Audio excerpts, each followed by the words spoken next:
On a regardé notre relation passée, mémorielle, culturelle. On la factualise, on l'assume, on se dit la vérité. Mais on ne cède rien à la désinformation et aux ingérences. 2, nous avions une relation sécuritaire. Elle était de deux natures, en vérité. Il y a une partie, c'était notre engagement contre le terrorisme, depuis 2013. On avait raison. Je crois qu'on a oublié de nous dire merci. C'est pas grave, ça viendra avec le temps.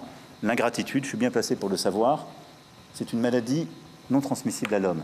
Mais je le dis pour tous les gouvernants africains qui n'ont pas eu le courage, vis-à-vis de leurs opinions publiques, de le porter, aucun d'entre eux ne serait aujourd'hui avec un pays souverain si l'armée française ne s'était pas déployée dans cette région.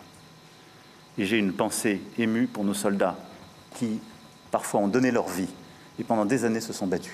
Nous avons bien fait. On est parti parce qu'il y a eu des coups d'État.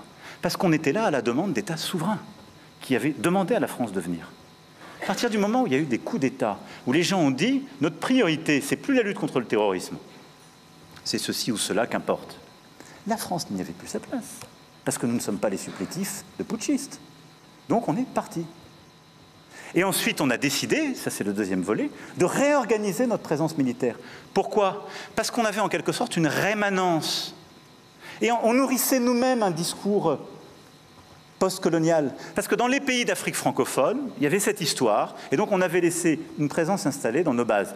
Est-ce qu'elle avait encore une justification? Plus tellement. Est-ce que c'était ça le rayonnement de la France? Non. Je salue tous ceux qui ont servi, ça ne l'était plus là.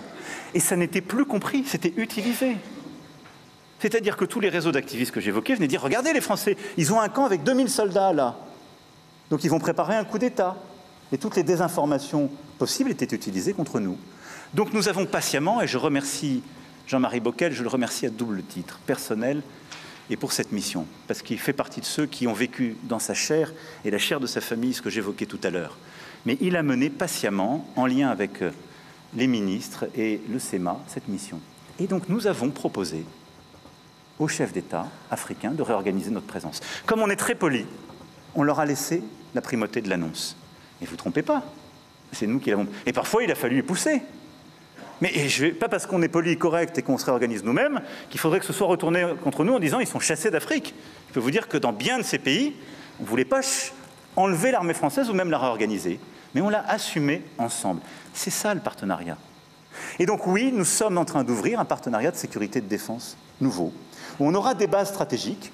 Djibouti en fait partie, c'est pourquoi elle est d'une toute autre nature. Je l'évoquais devant nos militaires, elle sera pérenne, stable, parce qu'elle est régionale. Et on va demander à nos partenaires de savoir exprimer leurs besoins en termes de défense. Mais on va faire plus de formation, plus d'équipements, plus de renseignements, plus de contrats aussi dans la durée de défense.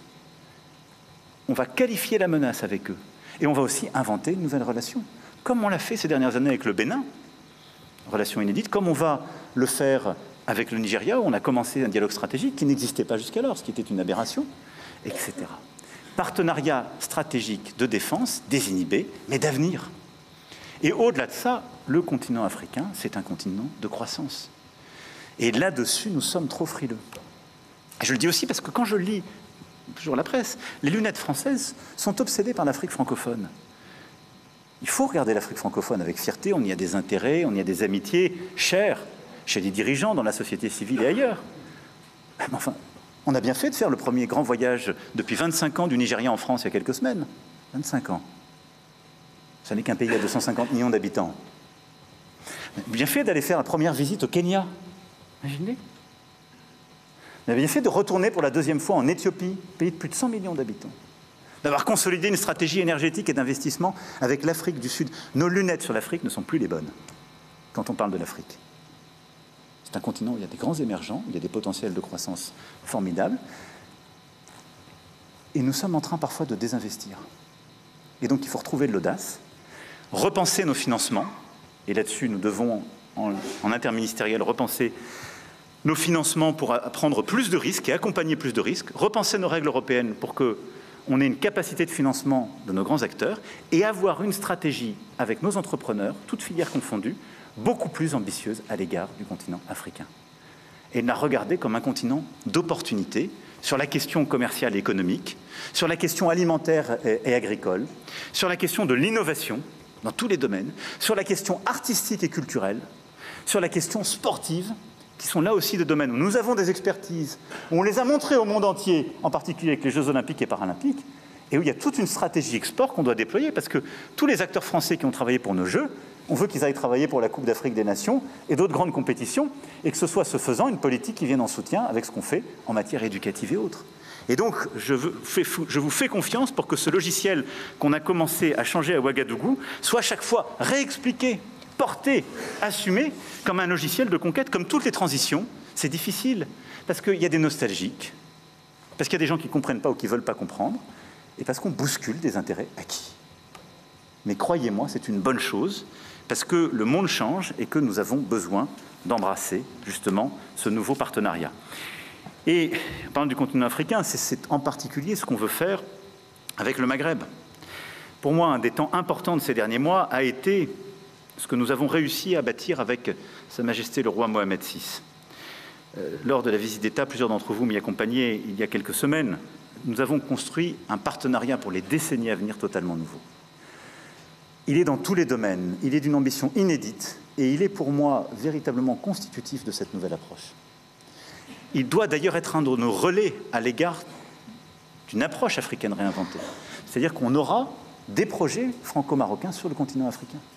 Parce que c'est une autre façon aussi d'aborder ce continent et de changer le regard à l'égard de la France quand on l'aborde ensemble. Et donc le Maghreb sera aussi dans cette stratégie, pour moi au cœur d'un agenda positif, la saison Maghreb, le fonds Maghreb, l'Académie des talents, et nous ne devons pas nous résoudre, malgré les tensions qui peuvent exister avec certains, à la nécessité d'avoir un tel agenda.